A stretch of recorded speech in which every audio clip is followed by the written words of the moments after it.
చిచి, ఈ మధ్య మరీ బరి తెగించేసి రోడ్డు మీద కూడా అలాంటి చెత్త పనులు చేస్తున్నారు. ఇటువంటి వాళ్ల వల్లనే మన సంస్కృతి, సంప్రదాయాలు, కట్టుబాట్లు దిగజారిపోతున్నాయి. తల్లిదండ్రులు ఎంత జాగ్రత్తగా పెంచుకున్నా సరే వీళ్లు మాత్రం పరువుని మంట కలుపుతూనే ఉంటారు. నరికి పోగులు పెట్టినా పాపం లేదు. చిచి. ఏయ్, ఎవరు నువ్వు? ఇప్పుడు వదులుతావా వదలవా?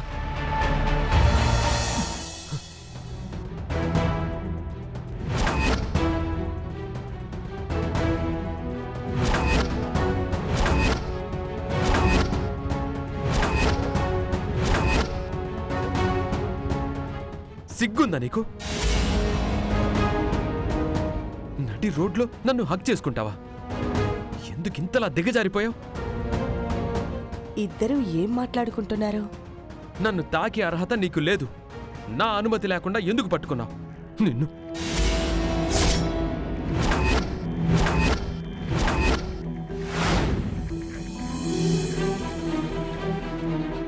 ఈ తొందరపాటు వల్లే అపార్థాలతో, అనుమానాలతో నీ మతి చెడిపోయింది.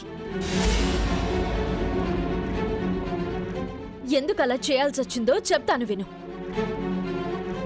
నువ్వు ఫోన్లో మాట్లాడుతూ ఉండగా అత్తయ్య అదే సమయంలో బయటకొచ్చింది. నేను నిన్ను కవర్ చేయకపోయుంటే ఈ డ్రెస్ బయట పడిపోయుండేది. నేను సరైన సమయంలో రాకపోయుంటే నువ్వు చేస్తున్న ఉద్యోగం గురించి తెలిసిపోయుండేది.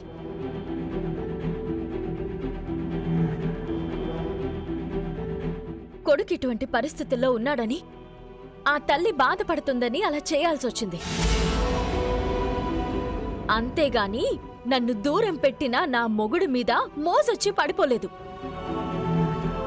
తాళి బంధానికున్న విలువని మర్చిపోయి ఇష్టం వచ్చినట్టు మాట్లాడుతున్న నా మొగుడిని కౌగిలించుకోవాలనే కోరిక ఎక్కువైపోయొచ్చి పట్టుకోలేదు. నా కాపురాన్ని కూల్చేసిన మొగుడితో నడి రోడ్డులో ముద్దు ముచ్చట్లు పెట్టుకుందామని దిగజారిపోయి రాలేదు. ఆడదాని క్యారెక్టర్ మీద బురద జల్లడం చాలా సింపుల్ శ్రీకర్ గారు. అదే ఆడదేదైనా అంటే మగాడు తట్టుకోలేడు. ఎందుకంటే ప్రతి మగాడు తమలో శ్రీరామచంద్రుణ్ణి చూసుకుంటాడు. తొందరపడ్డాను, వెరీ సారీ. ఎందుకు పనికొస్తుంది నీ సారీ? ఏం ఉపయోగం ఉంది దాని వలన? నీ సారీని తీసుకెళ్లి మీ ఇంట్లో ఉన్న బీరువాలో దాచుకో. మనల్ని చూసి ఎవరో రోడ్డు సైడు తిరుగుబోతులు అనుకుని మీ అమ్మ తనలో తాను ఏదో తిట్టుకునుంటుంది. ఇప్పుడు ఆ తిట్లు నాకు తగిలినట్టే కదా. మంచి చేయడానికి పోవడం, చెడు అనిపించుకోవడం, ఇదే అయిపోయింది నా బ్రతుకు. ఇక నుంచైనా ఏదైనా అనేటప్పుడు కాస్త ముందు వెనక ఆలోచించి అనడం నేర్చుకుంటే బావుంటుంది.